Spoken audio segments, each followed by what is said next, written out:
ನಮಸ್ಕಾರ. ನೀವು ತುಂಬಾನೇ ಪ್ರೀತಿ ಮಾಡ್ತಕ್ಕಂಥ ವ್ಯಕ್ತಿ ನಿಮ್ಮನ್ನ ಬಿಟ್ಟು ಹೋಗ್ತಾ ಇದ್ದಾರಾ? ಹಾಗಿದ್ರೆ ಏನು ಮಾಡಬೇಕು ಅನ್ನೋದ್ರ ಬಗ್ಗೆ ಇವತ್ತು ನಾನು ಮಾತಾಡ್ತಾ ಹೋಗ್ತೀನಿ. ನೋಡಿ, ನಾವು ಯಾರನ್ನಾರು ಪ್ರೀತಿ ಮಾಡ್ತಾ ಇದ್ದೀವಿ, ಒಂದು ಸಂಬಂಧದಲ್ಲಿ ಇದ್ದೀವಿ ಅಂತ ಹೇಳಿದ್ರೆ ನಾಳೆ ಬಗ್ಗೆ ತುಂಬಾನೇ ಕನ್ಸು ಕಂಡಿರ್ತೀವಿ. ಆ ವ್ಯಕ್ತಿ ಇಲ್ಲ ಅಂತ ಹೇಳಿದ್ರೆ ನನ್ನ ಜೀವನನೇ ಇಲ್ಲ. ಆ ವ್ಯಕ್ತಿ ನನ್ನ ಜೊತೆ ಚೆನ್ನಾಗಿ ಮಾತಾಡ್ತಿದ್ರೆ ಅವತ್ತು ನಾನು ಚೆನ್ನಾಗಿ ಖುಷಿಯಾಗಿರ್ತೀನಿ. ಆ ವ್ಯಕ್ತಿ ಏನಾದರೂ ನನ್ನ ಜೊತೆ ಸ್ವಲ್ಪ ಇರಿಸು ಮುರ್ಸಾದ್ರೆ ನನ್ನ ಮನಸ್ಸಿಗೆ ತುಂಬ ಬೇಜಾರಾಗ್ತೈತೆ, ನಾನು ಅಳ್ತಾ ಇರ್ತೀನಿ. ಇಲ್ಲ ಅಂತಂದು ಹೇಳಿದ್ರೆ ನನಗೆ ಆ ಇಡೀ ದಿನವೇ ತುಂಬ ಅಪ್ಸೆಟ್ ಆಗಿರುತ್ತೆ. ನನ್ನ ಯಾವ ಕೆಲಸದ ಮೇಲೂ ಫೋಕಸ್ ಮಾಡೋಕ್ಕಾಗ್ತಾ ಇಲ್ಲ. ಸದಾ ನನ್ನ ಎಫರ್ಟ್ ಎಲ್ಲವೂ ಈ ವ್ಯಕ್ತಿಯನ್ನು ಹೇಗೆ ಇಂಪ್ರೆಸ್ ಮಾಡಲಿ, ಹೇಗೆ ಈ ರಿಲೇಷನ್ಶಿಪ್ಪನ್ನು ಇಡಲಿ ಅಂತ ಇದ್ದರೆ ಕಂಗ್ರ್ಯಾಚುಲೇಷನ್ಸ್, ನೀವು ಟಾಕ್ಸಿಕ್ ರಿಲೇಷನ್ಶಿಪ್ಪಲ್ಲಿದ್ದೀರಾ. ಹೌದು, ಪ್ರತಿ ಒಂದು ಸಂಬಂಧ ಕೂಡ ನಿಮ್ಮನ್ನು ಸೇವ್ ಮಾಡಬೇಕು. ನೋಡಿ, ಒಂದು ಸಂಬಂಧಕ್ಕೆ ನೀವು ಯಾಕೆ ಇಳಿತೀರಪ್ಪ ಅಂತ ಹೇಳಿದ್ರೆ ಆಲ್ರೆಡಿ ನಿಮ್ಮ ಜೀವನದಲ್ಲಿ ಖುಷಿಯಾಗಿದ್ದೀರಾ. ನಿಜ ಹೇಳಿ, ಆ ವ್ಯಕ್ತಿ ನಿಮ್ಮ ಜೀವನದಲ್ಲಿ ಬರೋದಕ್ಕಿಂತ ಮುಂಚೆನೂ ನೀವು ಸಂತೋಷವಾಗಿದ್ದೀರಿ ಅಲ್ವಾ? ಆದಮೇಲೆ ಇನ್ನೊಬ್ರು ನಿಮ್ಮ ಜೀವನದಲ್ಲಿ ಬರ್ತಾ ಇದ್ದಾರೆ ಅಂತ ಹೇಳಿದ್ರೆ ನಿಮ್ಮ ಜೀವನದಲ್ಲಿ ಅವರು ಹೆಚ್ಚಾಗಿ ಸುಖ ಸಂತೋಷವನ್ನು ತರಬೇಕು. ಅದು ಬಿಟ್ಬಿಟ್ಟು ಅವರ ಪ್ರತಿಯೊಂದು ಎಮೋಷನ್ಸ್ ಮೇಲೆ ನಿಮ್ಮ ಎಮೋಷನ್ಸ್ ಡಿಪೆಂಡ್ ಆಗ್ತಾ ಇದ್ರೆ ಖಂಡಿತವಾಗ್ಲೂ ನೀವು ಯಾವುದಾದ್ರೂ ಮಾನಸಿಕ ಕಾಯಿಲೆಗೆ ತುತ್ತಾಗ್ತಾ ಹೋಗ್ತಾ ಇರ್ತೀರ. ಆದರೆ ಇಂತಹ ಸಂದರ್ಭದಲ್ಲಿ ಹೇಗೆ ಇರಬೇಕು? ಯಾರೋ ಒಂದ್ಸತಿ ಆಟ ಆಡ್ತಾರೆ, ಬರ್ತಾರೆ ಹೋಗ್ತಾರೆ, ಬರ್ತಾರೆ ಹೋಗ್ತಾರೆ, ಪ್ರತಿ ಸತಿ ಏನೋ ಒಂದು ಪ್ರಾಮಿಸ್ ಮಾಡ್ತಾರೆ, ಅದನ್ನು ಉಳಿಸ್ಕೊಳ್ಳಲ್ಲ, ಅಥವಾ ಅವರ ಬಿಹೇವಿಯರ್ ತುಂಬಾನೇ ಪ್ರತಿ ಟೈಮಿಗೆ ಚೇಂಜ್ ಆಗ್ತಾ ಇದ್ರೆ ಏನು ಮಾಡಬೇಕು, ಹೇಗೆ ಇದರಿಂದ ಆಚೆ ಬರೋದು ಅನ್ನೋದ್ರ ಬಗ್ಗೆ ತಿಳಿಸ್ತಾ ಹೋಗ್ತೀನಿ. ಮೊದಲನೇದಾಗಿ, ಯಾರಾದರೂ ನಿಮ್ಮನ್ನು ಬಿಟ್ಟು ಹೋಗಿದ್ದಾರೆ ಅಂತಂದರೆ ದಯವಿಟ್ಟು ನಿಮಗೆ ನೀವೊಂದು ಫೇವರ್ ಮಾಡಿ, ದಯವಿಟ್ಟು ಅವರು ವಾಪಸ್ ಬರ್ತಾರೆ ಅನ್ನೋ ಹೋಪನ್ನು ಇಟ್ಕೊಬೇಡಿ. ಯಾಕೆ, ನಾಳೆ ಅವ್ರು ಬರ್ತಾರೋ ಬಿಡ್ತಾರೋ ಅದು ಗೊತ್ತಿಲ್ಲ. ಆದರೆ ಒಂದು ತಿಳ್ಕೊಳ್ಳಿ, ಒಂದು ಸಂಬಂಧ ಮುರಿತಾ ಇದೆ ಅಂತ ಹೇಳಿದ್ರೆ ಅದಕ್ಕೆ ಹಲವಾರು ಕಾರಣಗಳಿರುತ್ತೆ. ಅದು ಬಿಟ್ಟು ಯಾವಾಗಲೂ ಬರ್ತಾರೇನೋ, ನನ್ನನ್ನು ಅಕ್ಸೆಪ್ಟ್ ಮಾಡ್ತಾರೇನೋ, ಮೊದಲನೇ ಥರ ನನ್ನ ರಿಲೇಷನ್ಶಿಪ್ಪು ಸರಿ ಹೋಗುತ್ತೇನೋ, I did have good memories, ನಾನು ಹೇಳಲ್ಲ, ಇಲ್ಲ ಹೌದು ನಿಮ್ಮಿಬ್ಬರು ಬರೀ ಜಗಳ ಆಡ್ತಾ ಇದ್ರಿ, ಕಿತ್ತಾಡ್ತಾ ಇದ್ರಿ ಅಂತ. ಆದರೆ ಮತ್ತೆ ಮರಳಿ ಒಂದ್ಸತಿ ಗಾಜು ಹೊಡೆದೋದ್ರೆ ಯಾವತ್ತೂ ಅದನ್ನು ಕೂಡಿಸ್ಲಿಕ್ಕೆ ತುಂಬಾ ಕಷ್ಟ. ಮತ್ತೆ ಆ ಸಂಬಂಧ ಮೊದಲಿನ ರೀತಿ ಇರೋಕ್ಕೆ ಖಂಡಿತವಾಗ್ಲೂ ಸಾಧ್ಯ ಇಲ್ಲ. ಹಾಗಾಗಿ ನೀವು ಅವರ ಬರುವಿಕೆಗೆ ನಿರೀಕ್ಷೆ ಮಾಡ್ತಾ ಹೋಗ್ಬೇಡಿ. ನೋಡಿ, ಯಾರಿಗೆ ಕಾಯೋದು ಇಷ್ಟ ಆಗುತ್ತೆ? ನೀವೊಂದು ಬಸ್ಸಿಗೆ ಕಾಯ್ತಾ ಇದ್ದೀರಾ, ಟ್ರೈನಿಗೆ ಕಾಯ್ತಾ ಇದ್ದೀರಾ, ಫ್ಲೈಟಿಗೆ ಕಾಯ್ತಿದ್ದೀರಾ ಅಂದರೆ ನಿಮ್ಗೆ ತುಂಬ ಇಷ್ಟನಾ ಕಾಯೋದು? ಇಲ್ಲ ಅಲ್ವಾ? ನಿಮ್ಮ ಎನರ್ಜಿನೇ ಶ್ರಿಂಕ್ ಆಗ್ತಾ ಹೋಗುತ್ತೆ. ಹಾಗೆ ನೀವು ಆ ವ್ಯಕ್ತಿ ಚೇಂಜ್ ಆಗ್ತಾರೆ, ನನ್ನ ಪ್ರೀತಿ ಮಾಡ್ತಾರೆ, ಮತ್ತೆ ವಾಪಸ್ ಬರ್ತಾರೆ ಅಂತ ಕಾಯ್ತಾ ಕೂತ್ಕೊಂಡಿದ್ರೆ ಅದು ಮುಟ್ಟಾಳ್ತನ. ಹಾಗಾಗಿ ಯಾವತ್ತೂ ಯಾರಾದರೂ ನಿಮ್ಮನ್ನ ಬಿಟ್ಟು ಹೋಗ್ತಿದ್ದಾರೆ ಅಂತ ಹೇಳಿದ್ರೆ ಸಂತೋಷವಾಗಿ ಕಳ್ಸ್ಕೊಡಿ. ಯಾಕಂತ ಹೇಳಿದ್ರೆ ಯಾರಿಗೆ ಗೊತ್ತು, ಆ ವ್ಯಕ್ತಿಗಿಂತ ಒಂದು ಉನ್ನತವಾದ ವ್ಯಕ್ತಿ ನಿಮ್ಮ ಜೀವನದಲ್ಲಿ ಬರ್ಬೋದು, ಉನ್ನತವಾದ ಲೈಫನ್ನು ತರ್ಬೋದು, ನಿಮ್ಮನ್ನ ಕಂಪ್ಲೀಟ್ ಸೆನ್ಸಲ್ಲಿ ಇಡ್ಬೋದು, ನಿಮ್ಮನ್ನ ಇನ್ನೂ ಖುಷಿಯಾಗಿಡ್ಬೋದು ಅಲ್ವಾ? ಅದಕ್ಕೆ ಹೇಳೋದು, ಯಾವಾಗಲೂ ಹೋಪ್ ಅನ್ನೋದು ಮನುಷ್ಯನನ್ನ ಬದುಕ್ಸತ್ತಂತೆ. ಯಾವಾಗ ನಾವು ಹೋಪ್ ಕಳ್ಕೊಂಡು ನಮ್ಮ ಮೇಲೆ ನಮಗೆ ಕಾನ್ಫಿಡೆನ್ಸ್ ಇರಲ್ವೋ ಇಂತಹ ಒಂದು ಸಂಬಂಧದಲ್ಲಿ ನಾವು ಉಳಿತೀವಿ. ನೆಕ್ಸ್ಟ್ ಇನ್ನೊಂದೇನಪ್ಪ ಅಂತ ಹೇಳಿದ್ರೆ, ಯಾರಾದರೂ ನಿಮ್ಮ ಜೀವನದಿಂದ ಅವರ ಜೀವನದಿಂದ ನಿಮ್ಮನ್ನು ತೆಗಿಬೇಕು ಅಂತಿದ್ರೆ ಖಂಡಿತವಾಗ್ಲೂ ರೆಸ್ಪೆಕ್ಟ್ ಮಾಡಬೇಡಿ.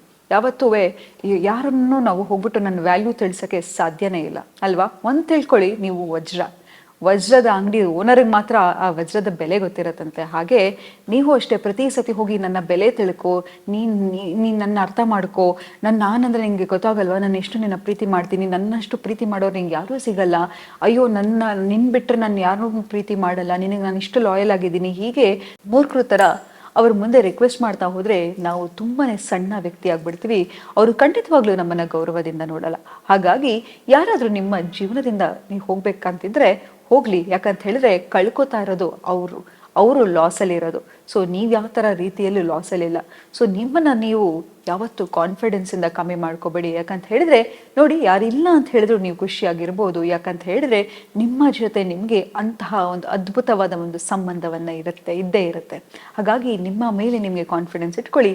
ಯಾರಾದರೂ ನಿಮ್ಮನ್ನು ಬಿಟ್ಟು ಹೋಗ್ತಿದ್ದಾರೆ ಅಂತ ಹೇಳಿದ್ರೆ ಬಿಟ್ಬಿಡಿ. ಮತ್ತು ಇನ್ನೊಂದೇನಪ್ಪ ಅಂತ ಹೇಳಿದ್ರೆ ಸ್ಪಿರಿಚುವಲ್ ಕನೆಕ್ಷನ್. ಹೌದು, ಯಾಕೆ ಮೇಡಮು ಇದಕ್ಕೂ ಸ್ಪಿರಿಚುವಲ್ ಕನೆಕ್ಷನ್ಗೂ ಏನು ಸಂಬಂಧ?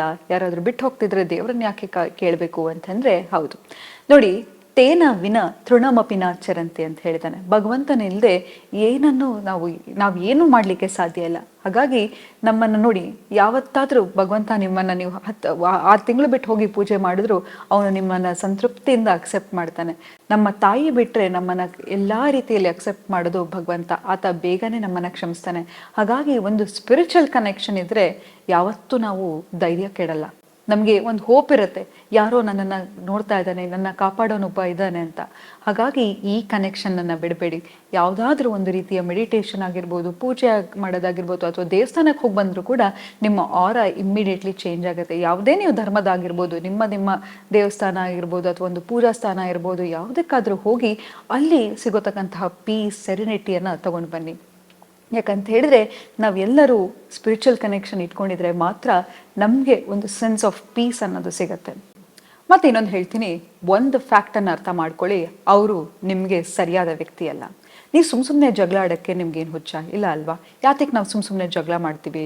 ಅವ್ರು ನಮಗೆ ಸರಿಯಾದ ಅಟೆನ್ಷನ್ ಕೊಡದೇ ಇದ್ದಾಗ, ಅವರೆಲ್ಲೋ ನಮಗೆ ಮೋಸ ಮಾಡ್ತಿದ್ದಾರೆ ಅನಿಸಿದಾಗ, ಅಥವಾ ನಮಗೆ ಕೊಡಬೇಕಾದ ಪ್ರೀತಿ ವಿಶ್ವಾಸ ನಾವು ಕೊಡ್ತಕ್ಕಂಥದ್ದು ನಮಗೆ ರೆಸಿಪ್ರೊಕೇಶನ್ ಯಾವಾಗ ಸಿಗದೆ ಇರುತ್ತೋ ಆ ಸೆನ್ಸ್ ಆಫ್ ಲ್ಯಾಕಿಂದ ನಾವು ಜಗಳ ಮಾಡ್ತಾ ಇದ್ವಿ. ಆದರೆ ಒಂದು ತಿಳ್ಕೊಳ್ಳಿ, ಅವ್ರು ನಿಮಗೆ ಸರಿಯಾಗಿದ್ದಿದ್ರೆ ಖಂಡಿತವಾಗ್ಲೂ ನೀವು ಜಗಳ ಮಾಡ್ತಾ ಇರಲಿಲ್ಲ.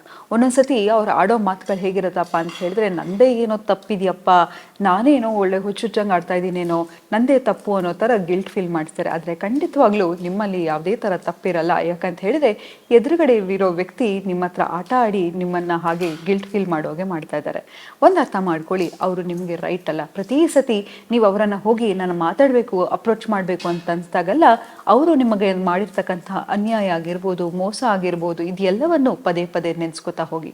ಮತ್ತು ಇನ್ನೊಂದೇನಪ್ಪ ಅಂತ ಹೇಳಿದ್ರೆ, ಈ ಅವ್ರ ಮೇಲೆ ಕೊಡ್ತಕ್ಕಂತಹ ಎಲ್ಲ ರಿಲೇಷನ್ಶಿಪ್ ಎನರ್ಜಿಯನ್ನು ನಿಮ್ಮ ಮೇಲೆ ನೀವು ಫೋಕಸ್ ಮಾಡ್ತಾ ಹೋಗಿ. ಹೇಗೆ ಅಂತ ಹೇಳಿದ್ರೆ, ವರ್ಕೌಟ್ ಮಾಡೋದಾಗಿರ್ಬೋದು, ಯೋಗ ಮಾಡೋದಾಗಿರ್ಬೋದು, ಒಳ್ಳೆ ಆಹಾರ ತಿನ್ನೋದಾಗಿರ್ಬೋದು, ಜರ್ನಲಿಂಗ್ ಬರೆಯೋದಾಗಿರ್ಬಹುದು, ವರ್ಕ್ ಮಾಡೋದಾಗಿರಬಹುದು, ಅಥವಾ ನಿಮ್ದು ಯಾವುದೋ ಒಂದು ಸ್ಕಿಲ್ಲನ್ನು ಡೆವಲಪ್ ಮಾಡ್ಕೊಳ್ಳೋದಾಗಿರ್ಬೋದು, ಇದೆಲ್ಲವನ್ನು ಮಾಡಿ ಮತ್ತೆ ಹೊಸ ಜೀವನ ಶುರು ಮಾಡಿ. ಯಾವುದೇ ಒಂದು ರೀತಿಯ ಟಾಕ್ಸಿಕ್ ರಿಲೇಷನ್ಶಿಪ್ಪು ನಿಮಗೆ ಸರಿಯಲ್ಲ. ಯಾಕಂತ ಹೇಳಿದ್ರೆ ನೀವು ತುಂಬಾ ಅದ್ಭುತ, ತುಂಬಾ ಪ್ರೆಷಿಯಸ್. ಯಾರಾದರೂ ನಿಮ್ಮನ್ನು ಮಿಸ್ಟ್ರೀಟ್ ಮಾಡ್ತಾ ಇದ್ರೆ ಸೆಲ್ಫ್ ರೆಸ್ಪೆಕ್ಟಿಂದ ಎದ್ದು ನಿಂತು ಆ ಸಂಬಂಧದಿಂದ ಆಚೆ ಬನ್ನಿ. ಯಾರಿಗೂ ನಿಮ್ಮ ಫೀಲಿಂಗ್ಸ್ ಜೊತೆ ಆಟ ಆಡೋದಕ್ಕೆ ಬಿಡಬೇಡಿ. ಕೆಲವು ಸತಿ ಅವ್ರು ಬ್ಲಾಕ್ ಮಾಡೋದು, ಅನ್ಬ್ಲಾಕ್ ಮಾಡೋದು, ಮತ್ತೆ ಬರೋದು, ಮತ್ತೆ ಹೋಗೋದು ಮಾಡ್ತಾ ಇದ್ರೆ ನೀವೇ ಈ ಸತಿ ಬ್ಲಾಕ್ ಮಾಡಿ ಗುಡ್ ಬೈ ಹೇಳಿ ನಿಮ್ಮ ಕಾನ್ಫಿಡೆನ್ಸನ್ನು ಮತ್ತೆ ತಗೊಂಡು ಹೊಸ ಜೀವನವನ್ನು ಶುರು ಮಾಡಿ ಅಂತ ಹೇಳ್ತಾ ಇವತ್ತಿನ ಸಂಚಿಕೆಯನ್ನು ಮುಕ್ತಾಯಗೊಳಿಸ್ತಿದ್ದೀನಿ. ಧನ್ಯವಾದ.